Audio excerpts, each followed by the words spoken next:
सीपीजेड classes के YouTube channel में आपका हार्दिक स्वागत है। जैसा कि हम हर बार केमिस्ट्री पर जोर दे रहे हैं, तो जो आपका सबसे कठिन विषय है हम उसको आसान बनाने के लिए प्रयास कर रहे हैं। और ये हम दावे के साथ कह सकते हैं कि आपके जेड में जो 40 क्वेश्चन आने वाले हैं उसमें 100% 30 क्वेश्चन सही होंगे। लेकिन आपको एक बात का ध्यान रखना है, जो हम रेटिंग दिया जा रहे हैं उसको ढंग से लर्न करना है।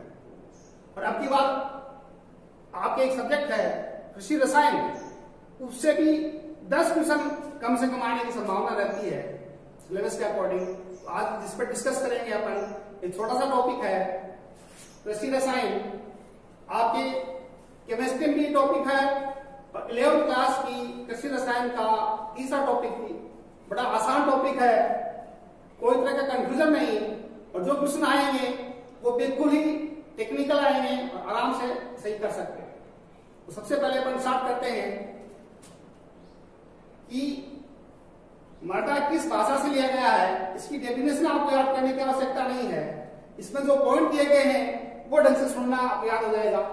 सबसे पहला पॉइंट कि कोई भी शब्द साइंस का या तो ग्रीक भाषा से लिया जाएगा या लैटिन भाषा से लिया जाएगा।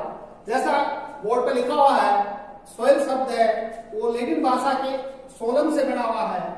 एक तो ये इंपॉर्टेंट क्वेश्चन बनता है यहाँ पर।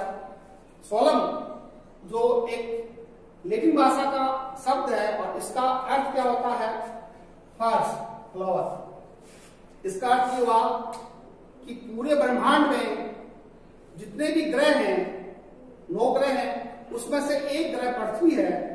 और पृथ्वी की जो ऊपरी परत है, सबसे ऊपरी परत जिसपे पौधे उग सकते हैं, पौधों के लिए आवश्यक पोषक तत्व विद्यमान रहते हैं, उनकी वृद्धि के लिए जल तथा ऑक्सीजन उपलब्ध रहती है, वो बढ़ता है। इस डेफिनेशन में अपन बार बार उसी बात का जिक्र करेंगे कि सबसे महत्वपूर्ण चीज है सोलम। इसका अर्थ हो गया पृथ्वी की ऊपरी परत, जिसको अपन कह सकते हैं फ्लोर। पहला पॉइंट बार बार क्वेश्चन आता है कि सोइल किस भाषा का शब्द है, तो आपको याद रखना लैटिन भाषा का। किससे बना है, सोलम से। एक इंपॉर्टेंट बात मेरे दिमाग में आ रही है, मैं बार बार बता दूं, कुछ बच्चों को बड़ा कंफ्यूज रहता है इस बात का, ग्रीक है या लैटिन है। जनरली जिस किसी शब्द के पीछे लोजी, लोकस, नोमी लिखा होगा वो जनरली ग्रीक वर्ड होंगे। दोबारा सुन लीजिए एक बार ध्यान देकर, जिस किसी शब्द के पीछे लोकस, लोजी या नोमी, जैसे agronomy, biology, entomology, pedology, edaphology, जिस किसी साइंस की ब्रांच के साथ में लोजी लिखा है या नोमी लिखा होगा, वो जनरली वर्ड्स होंगे, वो ग्रीक भाषा से लिए जाएंगे। और जिसके साथ कल्चर होगा, जनरली जैसे एग्रीकल्चर, हॉर्टिकल्चर, इस तरह के वर्ड्स होंगे, वो जनरली लैटिन भाषा के शब्द होंगे। जनरल वे में अपन को याद रखने की बात है। तो एक बड़ा आसान प्रश्न आता है, सबसे पहले कोई भी ब्रांच है, कोई भी शाखा है, वो उसका क्या अर्थ होता है, किस भाषा से लिया गया है। तो शुरुआत में अपन ये बात कर रहे हैं कि सोइल क्या चीज है, किस भाषा से लिया गया शब्द है, उसका अर्थ क्या होता है। दूसरा ये बात कहते हैं, सबसे इंपॉर्टेंट है कि दुनिया में जहां कहीं भी प्लांट्स ग्रो करेंगे, पौधे उगाए जाएंगे और उनके लिए आवश्यक जो न्यूट्रिएंट होंगे या उनको यांत्रिक सहारा मिलेगा, वो सब अपन मृदा कहलाता है। बार बार इस बात का इसमें जिक्र किया गया था। बहुत से साइंटिस्ट ने कहा कि सबसे इंपॉर्टेंट चीज है कि किसी भी प्लांट को उगाने के लिए जितने भी आवश्यक पोषक तत्व हैं वो मृदा उसको प्रोवाइड करे। आप सब लोग पढ़ते हैं कि आजकल 17 एलिमेंट्स हैं जो प्लांट्स के लिए आवश्यक माने गए हैं। और कहा जाता है उन 17 तत्वों में से सामान्यतः 3 या 4 तत्वों को छोड़कर सभी तत्व पौधों को मृदा के द्वारा जल में विलेन के रूप में, और सबसे इंपॉर्टेंट क्वेश्चन, आयनिक फॉर्म में पौधे को मिलते हैं। तो सबसे इंपॉर्टेंट बात दोबारा सुनना कि सभी तत्व 3 को छोड़कर, 3 की बात कौन कौन से, CHO कार्बन, हाइड्रोजन, ऑक्सीजन, ये जनरली पौधे को जल तथा वायु से मिल जाती है, लेकिन इसके अलावा जो भी एसेंशियल न्यूट्रिएंट हैं वो सभी पौधे को मृदा के माध्यम से आयन के रूप में, जल में घोल के रूप में पौधे को मिलते हैं, और ये कौन प्रोवाइड करती है? मृदा। तो ये सबसे पहला पॉइंट है कि जितने भी कई दफा क्वेश्चन आया हुआ है आपके जेट में कि पौधे न्यूट्रिएंट किस रूप में ग्रहण करते हैं, तो वो आयनिक फॉर्म होगा। आयनिक फॉर्म जैसे नाइट्रोजन पौधे किस रूप में लेते हैं? नाइट्रेट रूप। आयनिक फॉर्म होगा, ये बार बार आपको याद रखना होगा। हर एक एलिमेंट किस रूप में लेगा? आयनिक रूप में लेगा। और ये आयनिक रूप कौन सा है? ये आयनिक रूप नाइट्रोजन का है, इसको बोलते हैं नाइट्रेट। तो इस बात का जिक्र दिया है, इसमें दिया गया है कि जितने भी आवश्यक तत्व हैं वो पौधों को मृदा प्रोवाइड करती है। दूसरा महत्वपूर्ण है, जितने भी तत्व हैं इसके साथ साथ पौधे का कहते हैं 80% से अधिक भाग जल द्वारा बना हुआ है, और जल भी पौधे को मृदा के द्वारा ही प्राप्त होता है। मृदा के छोटे छिद्र होते हैं जिसको सामान्यतः कैपिलरी पोर कहा जाता है, केसीय रंध्र, और उसमें जो अवेलेबल वाटर है, प्राप्य जल है, वही पौधे को उपलब्ध होता है, तो वो पौधे के लिए बड़ा इंपॉर्टेंट होता है। उस जल के साथ साथ ही जितने भी जल के साथ साथ जितने भी मृदा के अंदर पोषक तत्व हैं वो आयनिक रूप में जल के साथ जड़ों के माध्यम से पौधे को देते हैं। दूसरा कार्य, जो जड़ें हैं उनको श्वसन के लिए ऑक्सीजन की आवश्यकता होती है, इसलिए मृदा उन सभी को ऑक्सीजन प्रदान करती है। इसके अलावा ये भी कहा जाता है कि कितने बड़े बड़े वृक्ष आपने देखे होंगे, उनको एक मजबूती प्रदान करते हैं, उसको बेस दिया जाता है, उसको आधार कहा जाता है, उसको कहा जाता है यांत्रिक सहारा, मैकेनिकल सपोर्ट दिया जाता है, वो मृदा के द्वारा। कई तरह के वैज्ञानिकों ने, साइंटिस्ट ने बार बार इस बात का जिक्र किया, इसलिए आगे एक बार नाम आता है, soil is a natural body. मृदा एक प्राकृतिक पिंड है, यानी प्राकृतिक संसाधन है, पर प्रकृति के द्वारा अपने को प्रदान किया गया बहुमूल्य एक रत्न है। इसलिए भारत में तो इस मृदा को, सोइल को भी माता के रूप में पूजा जाता है, और ये सभी इंसान का जो भी भोजन है वो प्रदान करती है, इसलिए इसको कभी कभी ये भी कहता है धरती माता है। इसका अर्थ क्या हुआ? ये सभी जितने भी न्यूट्रिएंट है वो देगी, लेकिन इस प्राकृतिक पिंड को कृत्रिम रूप से संश्लेषित नहीं किया जा सकता, इसलिए कहा जाता है कि एक महत्वपूर्ण प्राकृतिक संसाधन है, बहुमूल्य संसाधन है, जो अपन लोग नहीं बना सकते। और दूसरा, कई वैज्ञानिकों ने इस बात को माना कि मृदा का निर्माण एक समय नहीं होने की वजह से विभिन्न सहस्तर पाए जाते हैं, विभिन्न होराइजन्स पाए जाते हैं, और इन होराइजन्स को ही मृदा प्रोफाइल कहा जाता है। इसलिए कहा इंपॉर्टेंट चीज है कि मृदा का जो विकास हुआ है वो विभिन्न सहस्त्रों में हुआ है, और सहस्त्र को कहते हैं मृदा प्रोफाइल। इसलिए इसमें दिया गया है कि मृदा किस रूप में विकसित होती है? प्रोफाइल के रूप में।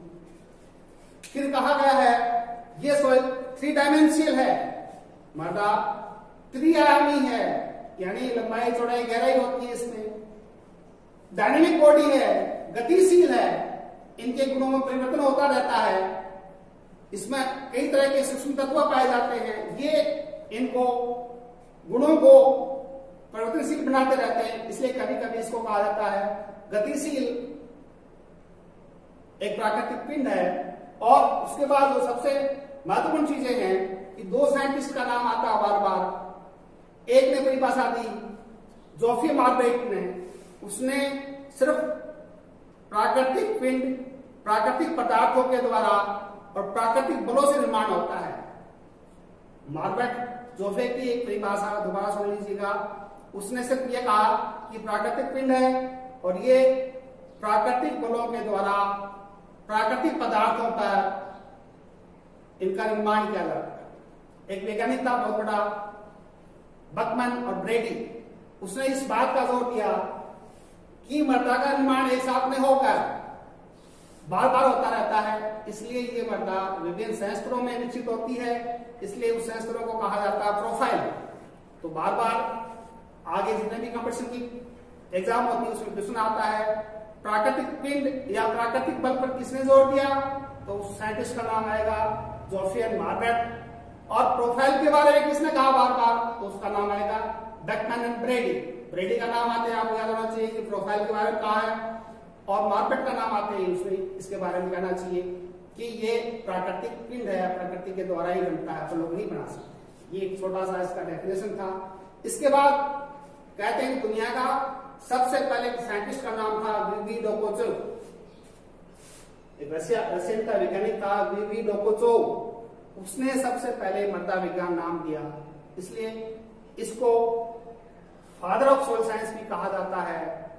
मृदा विज्ञान के जनक वीवी डोकोचोव, उसने ये कहा कि इसको कहीं भी कृत्रिम रूप से विकसित नहीं किया जा सकता, और इनके गुण इनमें पाए जाने वाले पदार्थों के कारण होते हैं। जो भी इसमें चट्टाने खनिज पाए जाते हैं वो गुण मृदा में आते हैं। इसलिए साइंटिस्टों ने मृदा में महत्वपूर्ण जो 4 चीजें पाई जाती हैं उनके बारे में जिक्र किया। ये यहाँ पर लिखा होगा मृदा का क्या संगठन है। जहां कहीं भी दुनिया में मृदा की परिभाषा के बाद ये कहा जाता है कि महत्वपूर्ण 4 चीजें पाई जाती हैं।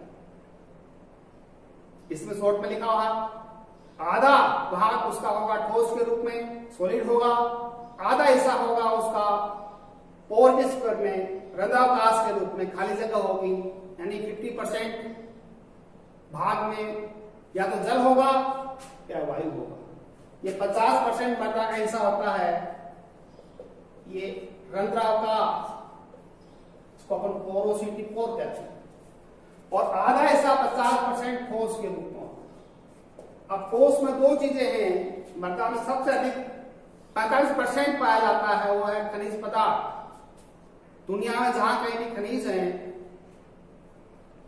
सबसे छोटी इकाई आप केमिस्ट्री में खूब पढ़ते हैं, विश्वास से भी आपको बार बार बताया जाता है कि सबसे छोटी जो इकाई है, तत्व है, एलिमेंट है, एलिमेंट से बने होते हैं खनिज, और खनिजों से चट्टानों का निर्माण होता है, और चट्टानों के डिसइंटीग्रेशन से, डिकम्पोजिशन से, टूटने फूटने से, विच्छेदन से मृदा का निर्माण होता है। सबसे अधिक महत्वपूर्ण चीज है 45% मिनरल्स, खनिज पदार्थ पाए जाते हैं, और जो मृदा में गुण है उनमें पाए जाने वाले खनिज पदार्थ या चट्टानों के गुण उसमें पाए जाते हैं। 50% हिस्सा कौन सा हो गया, वो उसका आधा हिस्सा किसका हो गया, रंध्रावकाश का। ये सामान्य मृदा का संगठन है, और इसमें 5% ऑर्गेनिक मैटर पाया जाता है, कार्बनिक पदार्थ 5%, 50% ठोस और 50% आधा हिस्सा। इसमें आधे हिस्से में खाली जगह है, जहां खाली जगह है उसमें एरेशन होगा, वातावरण होगा, वायु होगी, और जैसे ही उसमें जल प्रवेश करेगा वायु बाहर निकल जाती है, उसका स्थान कौन सा ले लेगा, जल ले लेगा। ये सामान्य संगठन आपको याद रखना है। इसमें कई दफा कहा गया है, ये इंपॉर्टेंट क्वेश्चन आपको फिर याद करवा रहे हैं कि सामान्य खनिज मृदा में लगभग 5% कार्बनिक पदार्थ होता है, और जहां कहीं कार्बनिक पदार्थ की मात्रा बढ़ती जाती है और जहां पर 20% से अधिक कार्बनिक पदार्थ हो जाता है, उन मृदाओं को कार्बनिक मृदाएं कहा जाता है। ये बड़ा इंपॉर्टेंट क्वेश्चन है। जिस किसी मृदा में कार्बनिक पदार्थ की मात्रा 20% से अधिक है, वो सभी मृदाएं कार्बनिक मृदाएं कहलाती हैं, और जिसमें 20% से कम, वो सभी मृदाएं खनिज मृदाएं कहलाती हैं। लेकिन सामान्यतः अपने यहाँ की मृदाओं में 5% कार्बनिक पदार्थ पाया जाता है। जहां अधिक फॉरेस्ट है, अधिक वन है, वहां पर मृदाओं में ज्यादा मात्रा में कार्बनिक पदार्थ पाया जाता है। ज्यादा कार्बनिक पदार्थ भी मृदा की उर्वरता के लिए सही नहीं है, और कम भी सही नहीं है। उर्वरता का अर्थ क्या होता है, उस मृदा की क्षमता होती है जो पौधों को आवश्यक पोषक तत्व प्रदान कर सके। अगर सभी संतुलित रूप में होंगे, सही मात्रा में होंगे, तो पौधे की वृद्धि अधिक होगी। एक अगर ज्यादा है, दूसरा नहीं मिल रहा, तो वो पौधे को सही रूप से प्रदान नहीं कर सकते और उनका सही विकास नहीं हो सकता। डेफिनेशन के बाद मृदा का क्या संगठन है, याद हो गया। इंपॉर्टेंट क्वेश्चन फिर दोहरा रहे हैं, आगे बढ़ेंगे। सबसे पहला क्वेश्चन सोलम, लैटिन वर्ड सोलम का अर्थ फर्स्ट। उसके बाद पृथ्वी की ऊपरी परत है जो पौधे को उचित आधार देती है, सहारा देती है, पौधों के लिए आवश्यक पोषक तत्व प्रदान करती है। जो सबसे महत्वपूर्ण पौधे के लिए है जल की पूर्ति करती है और जड़ों के शोषण के लिए ऑक्सीजन प्रदान करती है। किसी वैज्ञानिक ने कहा प्राकृतिक माध्यम है, प्राकृतिक पिंड है, प्राकृतिक पदार्थ से इसका निर्माण होता है, इसलिए कृत्रिम रूप से इसका संश्लेषण नहीं किया जा सकता। ये बड़ी इंपॉर्टेंट चीज है, इसलिए ये कहा जाता है ये दुनिया के लिए एक वरदान है, प्राकृतिक संसाधन है, इसको बढ़ा के रखना होता है, इसलिए कहा जाता है कि मृदा का भी लॉस हो रहा है। इसके बाद अपन कई साइंटिस्ट ने कहा था डायनेमिक बॉडी है, गतिशीलता इसमें होती है, 3 डायमेंशियल है, त्रिआयामी है, ये इसकी विशेषताएं, ये इनकी परिभाषाओं में इन शब्दों का यूज किया गया। फिर डॉक्टर वीवी डोकोचो जो मृदा विज्ञान के फादर कहे जाते हैं, जनक ऑफ सोल साइंस, जनक ऑफ मृदा विज्ञान। इसके बाद इन्होंने कहा कि मृदा का सामान्य संगठन इसमें 4 चीजें होती हैं।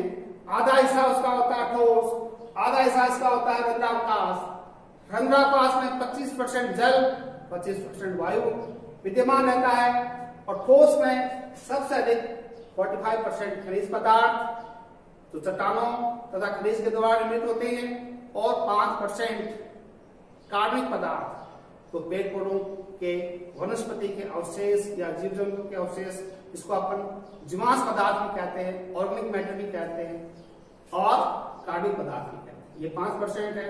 यहाँ पर फिर मैंने एक इंपॉर्टेंट क्वेश्चन आपको याद करवाया, जिस किसी मृदा में 20% से अधिक कार्बनिक पदार्थ है वो सभी मृदाएं कार्बनिक मृदाएं कहलाती, और खनिज मृदा में सामान्यतः खनिज मृदा में 20% से कम ही कार्बनिक पदार्थ होता है और सही खनिज मृदा में तो 5% तक ही कार्बनिक पदार्थ। यहां तक सब क्लियर स्टूडेंट्स? आगे बड़ा इंपॉर्टेंट क्वेश्चन आता है कि सामान्यतः सोइल साइंस की 3 मुख्य ब्रांच हैं जिसको अपने को आगे स्टडी करना है। 3 या 4 ब्रांचेस में अपने को स्टडी करना है जो आपको फोर्थ में बता देते हैं। देखो मृदा विज्ञान की शाखाएं, पेडोलॉजी, ये आपका कृषि रसायन का पहला लेसन इसमें इंपॉर्टेंट दे रखा है। पेडोलॉजी आपको बार बार बताया, जिस किसी साइंस की ब्रांच के लोगस या लॉजी लगे वो ग्रीक वर्ड है, ग्रीक भाषा से लिया गया पेडोन, और इस पेडोन से बना है पेडोलॉजी। और पेडोलॉजी का अर्थ है बर्थ, डिस्ट्रीब्यूशन, क्लासिफिकेशन, यानी मृदा का जन्म, उसका वितरण कहाँ है और किस प्रकार का वर्गीकरण है। ऐसा विज्ञान जो मृदा का जन्म के बारे में, जेनेसिस के बारे में, उसके वर्गीकरण के बारे में या उसके वितरण के बारे में अध्ययन किया जाता है, कहा जाता है, वो विज्ञान कहलाता है पेडोलॉजी। ये बहुत बार इंपॉर्टेंट क्वेश्चन आता है, पेडोलॉजी का क्या अभिप्राय है, पेडोलॉजी किससे संबंधित है, तो आपको याद रखना जन्म, वितरण, वर्गीकरण से।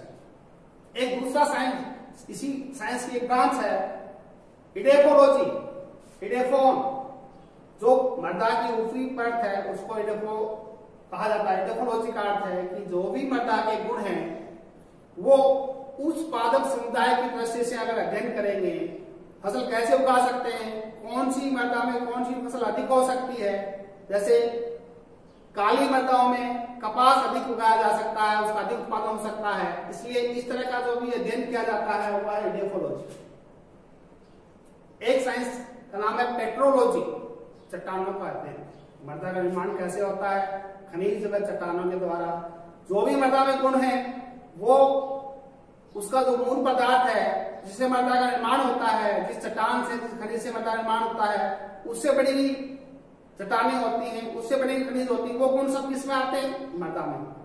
जैसे उदाहरण देके बताते हैं आपको, ऐसी मृदाएं जो क्वार्ट्ज नामक खनिज से निर्मित होती हैं उनमें सेंट की मात्रा ज्यादा पाई जाती है, बलुई मृदाएं ज्यादा होती हैं।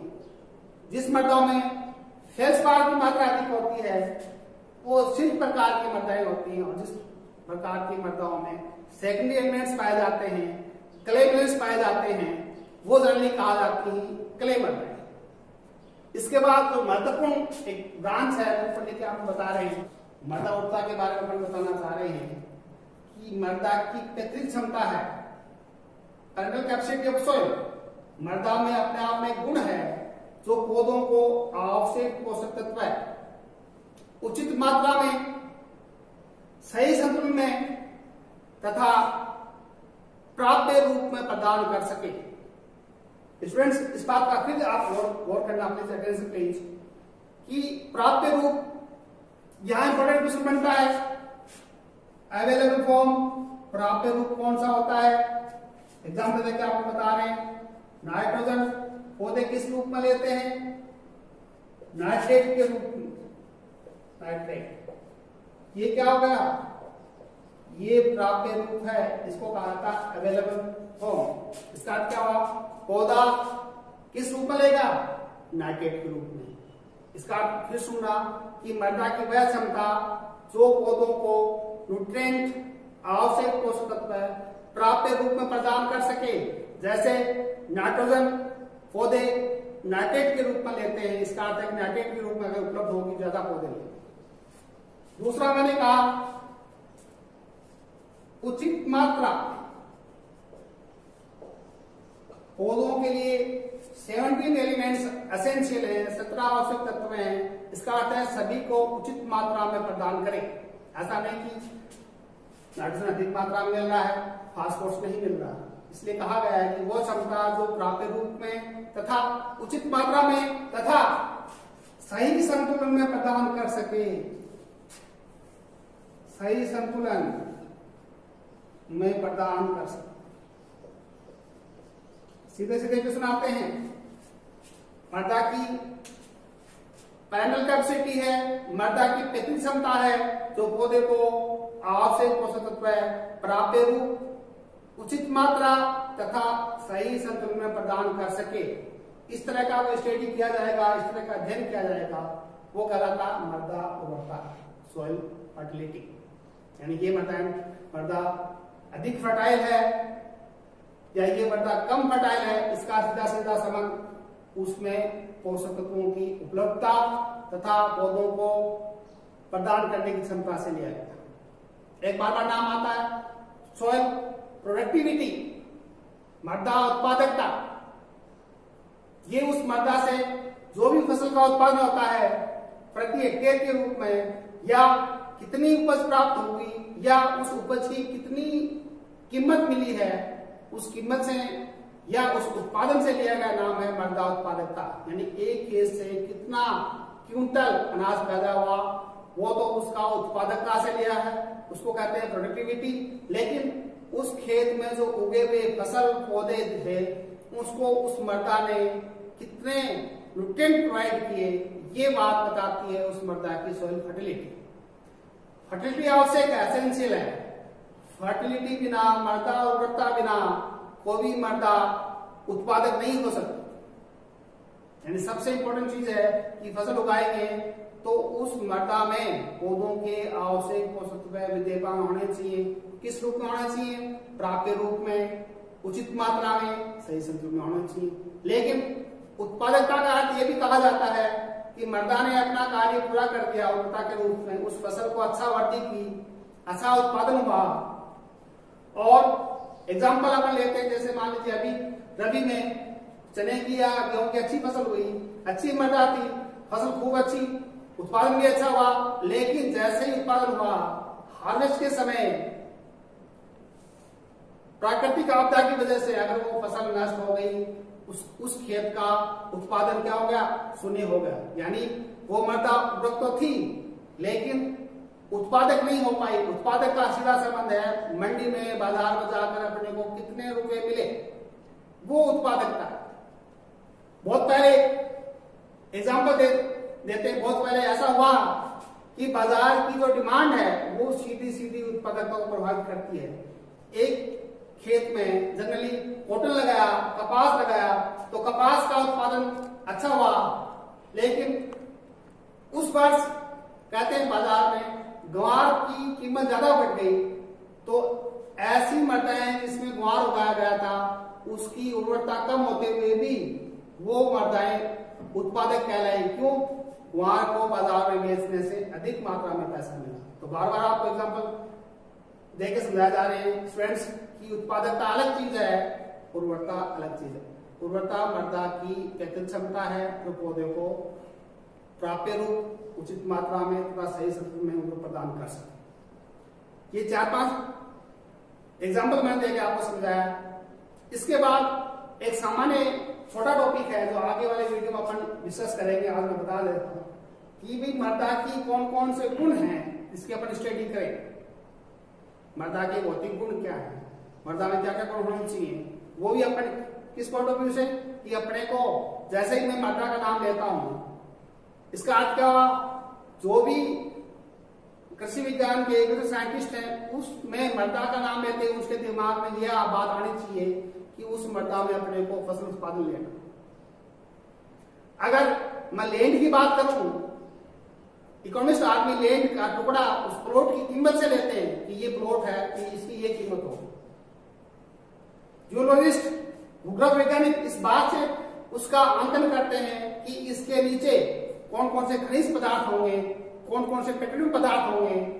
तो वो उस लैंड की, उस मृदा की या उस स्थान की अलग अलग व्याख्या करते हैं। और कृषि वैज्ञानिक सिर्फ इस बात से ध्यान रखता है कि इसमें कौन कौन सी फसल अधिक उत्पादन दे सकती है, वो उसके लिए मृदा है। इसका अर्थ क्या हुआ, उसके लिए वो सभी गुण, कौन से गुण जो मृदा को बनते समय या एक्वायर्ड, आगे 2 तरह के गुण आएंगे। एक तो कहा जाता है प्राकृतिक, या जब मृदा बड़ी नेचुरल प्रॉपर्टीज कहा जाती है। एक कहा जाता है एक्वायर्ड, उपार्जित, जो बाद में अपन उस खेत में यूरिया डालकर, डीएपी डालकर, इरिगेशन की व्यवस्था करके, टिलेज वगैरह करके उस खेत का उर्वरता बढ़ाई जा सकती है। लेकिन उसमें जब मृदा का निर्माण हुआ उसमें कौन कौन से न्यूट्रिएंट थे, वो उसकी प्राकृतिक उर्वरता है, और जो बाद में अपने तैयार की वो उसकी उपार्जित उर्वरता कहलाती है। अपन डिस्कस करेंगे आने वाले वीडियो में मृदा के भौतिक गुण। ये बड़ा इंपॉर्टेंट क्वेश्चन है। बस आपको मेरी क्लास में तो सिर्फ ध्यान से सुनना है और यही याद हो जाएंगे। इस बात का थोड़ा सा गौर से सुनोगे, ध्यान दोगे, आपको अलग से पढ़ने की आवश्यकता नहीं है, क्योंकि अपन तो वही क्वेश्चन जो आपको करवाते हैं जो आपके एग्जाम में। ये मैं नहीं करवा रहा, ये एक्सपीरियंस बोलता है। जो एक्सपीरियंस है, और वो एक्सपीरियंस तब आता है तब लगातार आप पढ़ाते पढ़ाते कितने स्टूडेंट निकाल चुके हैं एमएससी पीएचडी के, तब जाकर के नॉलेज आता है। तो ये एक्सपीरियंस ही है जो आपके सामने बोल रहा है कि ये जो मैं बता रहा हूं इसके अलावा आपको पढ़ने की आवश्यकता नहीं। अगर ये पढ़ लिया तो आपका 100% सिलेक्शन है। अब गुणों की बात करेंगे। सबसे पहला गुण रिपीट कर रहे हैं, मृदा का संगठन। अभी मैंने बता दिया कि मृदा में 4 चीजें हैं। सबसे महत्वपूर्ण है खनिज पदार्थ,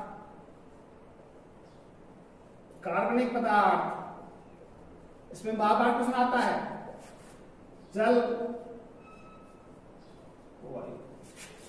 ये बार बार इसलिए आपको लिखा रहे हैं 25%, 25%, 5%। ये आपको दोबारा इसलिए रिपीट कर रहे हैं कि जो भी गुण आएंगे, अब आपको पता लग गया कि मृदा में 4 चीजें, इसके अलावा कुछ है नहीं। या तो क्या होगा, खनिज पदार्थ होंगे, तो गुण कहां से आएंगे, उस खनिज पदार्थों से आएंगे। या मृदा में क्या चीज है, पेड़ पौधों के, जीव जंतुओं के जो अवशेष है, तो सड़ के, गल के, विच्छेदन के बाद कार्बनिक पदार्थ के रूप में बन गए, वो चीज मृदा में है। अगर कुछ भी नहीं है, खाली जगह है, खाली स्पेस है, और उसमें क्या है, वायु घुसी हुई है। और जैसे बरसात होगी उस जमीन के अंदर पानी जाएगा, वायु बेचारी बाहर आ जाएगी, और जैसे पानी बाहर गया वायु वापस चली जाएगी। इसका अर्थ क्या हुआ कि 4 ही चीजें मृदा के अंदर हैं। तो जो भी गुण है वो किस पर डिपेंड करेंगे, इसके संगठन। इसलिए आपको दूसरा गुण तो कल डिस्कस करेंगे मृदा कणाकार। शॉर्ट में बता देता हूं, जो भी मृदा के अंदर कण है उस कणों का आकार कितना है, उनका व्यास क्या है, छोटे कण बड़े कण, वो सब कणों का आकार के टेक्सचर कहा जाता है। ऐसा नहीं कि आप बड़ी चट्टाने, क्रेवल्स, पेबल्स, कंकड़ पत्थर जो भी है, बजरी है, इसको साइंटिस्ट ने मृदा की श्रेणी नहीं रखा। इसमें अपन बात करेंगे जो भी कण 2 mm से छोटे आकार के होंगे उसे मृदा कहते हैं।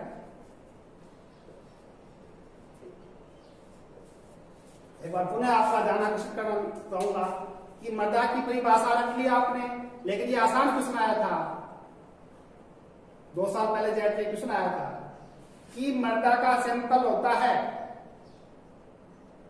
इसका अर्थ क्या हुआ कि जो मृदा उसका सैंपल है, सैंपल होता है 2 mm से कम आकार वाले, 2 mm से बड़े आकार वाले, दोनों मिलाकर। इसका अर्थ है कि बार बार आपको रिपीट करवा रहे हैं, जो कहीं भी दुनिया में सोइल है, उस सोइल में जो भी कण है, उन कणों का आकार 2 mm मिलीमीटर से कम होगा तो मृदा होगा। 2 mm से बड़े आकार के मृदा नहीं कहलाएंगे, चाहे वो ग्रेवल्स हो, बजरी हो, कंकड़ पत्थर, कुछ भी हो सकता है। इसका अर्थ क्या हुआ कि जो कणों का आकार है वो 2 mm से कम होना चाहिए। उसमें भी बड़े बारीक कण हैं, जिसको अपन क्ले कहते हैं। मृदा में जो सबसे अधिक एक्टिव पार्ट्स है, सबसे अधिक सरफेस एरिया है, सबसे अधिक वाटर होल्डिंग कैपेसिटी है, उसकी जल धारण की क्षमता है, जितने भी कैटायंस आकर्षित होते हैं, ये सभी कार्य उसमें सबसे छोटा पार्टिकल्स होता है, उसको कहा जाता है क्ले। क्ले की मात्रा कितनी है उसके अकॉर्डिंग उसके गुणों का निर्धारण होता है। और दूसरा सबसे महत्वपूर्ण होता है कार्बनिक पदार्थ, जिसको अपन पहचान नहीं पाते, काले भूरे रंग का पदार्थ जिसको बाद में हुमस कहा जाता है, उसमें सबसे अधिक नेगेटिव चार्ज होते हैं और वो अपनी तरफ कैटायंस को आकर्षित करते हैं। यानी वो सभी गुण क्ले के द्वारा, हुमस के द्वारा एक मृदा में। तीसरा महत्वपूर्ण गुण है मृदा संरचना। मृदा में जो भी कण हैं उनका एग्रीगेट्स कैसे होते हैं, आपस में जुड़ाव कैसे होता है, एक दूसरे से समुच्चय कैसे बना के रहते हैं। कोई एक के ऊपर एक पेट के रूप में है, कोई ब्लॉकी है, कोई ग्रेन्यूल्स के रूप में है, दानेदार के रूप में है, कुछ प्रिज्मेटिक है। ये अपन बात करेंगे, 4 प्रकार के होते हैं। और ये महत्वपूर्ण चीज है कि किस प्रकार सबसे अधिक दानेदार संरचना होती है, वो सभी प्रकार की फसलों के लिए सबसे उपयुक्त होती है। संरचना इंपॉर्टेंट है, कणों का आकार इंपॉर्टेंट है। और तीसरा जो सबसे महत्वपूर्ण गुण है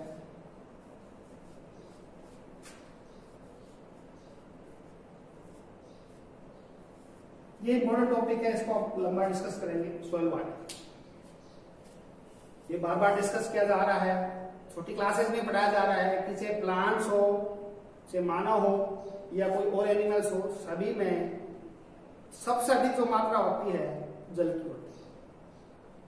प्रोटोप्लाज्म की बात करें, जीव ध्रुव की बात करें, कोशिका की बात करें, सभी में कहते हैं कम से कम 75% से अबो जल होगा, 75% से अधिक पानी की मात्रा। प्लांट्स में तो कहते हैं 90% तक जल पाया जाता है। और ये जल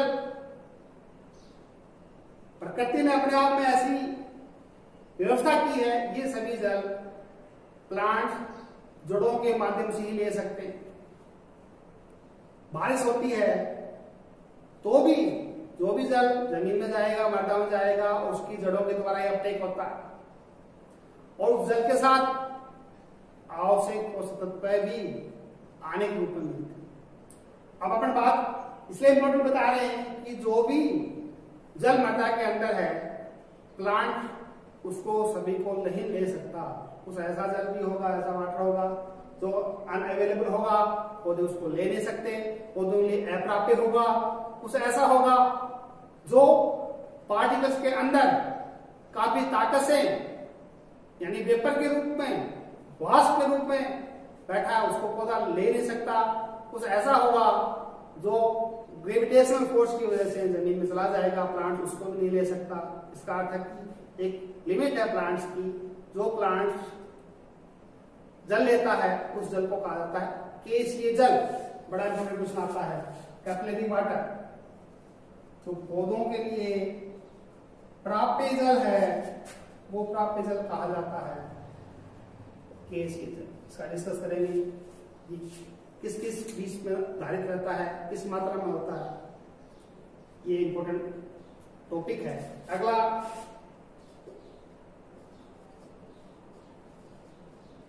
मृदा वायु, सोइल एरेशन। ये सभी को पता है कि वायुमंडल में क्या संख्यन है, सबसे अधिक मात्रा में 78% कौन सा पाया जाता है, नाइट्रोजन पाया जाता है। 21% ऑक्सीजन पाया जाता है। सबसे कम मात्रा में CO2 पाया जाता है। ऐसे कहते हैं प्लांट्स के लिए जितना महत्वपूर्ण जल है उतना ही महत्वपूर्ण एरेशन वायु है, तो पौधों को वायु भी चाहिए। और सेकंड लास्ट का है मृदा उर्वरता। यह भी डिस्कस किया था कि पौधे के अंदर जो भी क्षमता है पौधों को आवश्यक वस्तु प्रदान करनी है, ये उसका गुण है। इसके अलावा कुछ ऐसे गुण हैं जैसे मृदा पीएच मान, किसी मृदा का पीएच कितना है, अल्कली है, एसिडिक है, अम्लीय है, क्षारीय है, वो उस पर डिपेंड करता है। मृदा का कलर कैसा है, सोइल की प्लास्टिसिटी क्या है, कई ऐसे गुण हैं वो कम मात्रा में प्रभावित करते हैं। ये 5 या 6 महत्वपूर्ण पॉइंट्स हैं, इस पर डिस्कस अगले वीडियो में करेंगे। आप एक बार पुनः आपका बहुत बहुत आभार, धन्यवाद, स्वागत। ध्यान से पढ़िएगा, इंपोर्टेंट क्वेश्चन आपको मिलते रहेंगे। तो विश्वास के साथ कह रहे हैं कि जितना एमपीएससी आपको केमिस्ट्री पे दिया जा रहा है, इसलिए दिया जा रहा है कि आप सब बच्चों को लग रहा है कि केमिस्ट्री हमारा वीक पॉइंट है। हम पहले आपका वीक पॉइंट ही पकड़ते हैं, उसी को दूर किया जाता है। ये तो हमारी खूबी। धन्यवाद।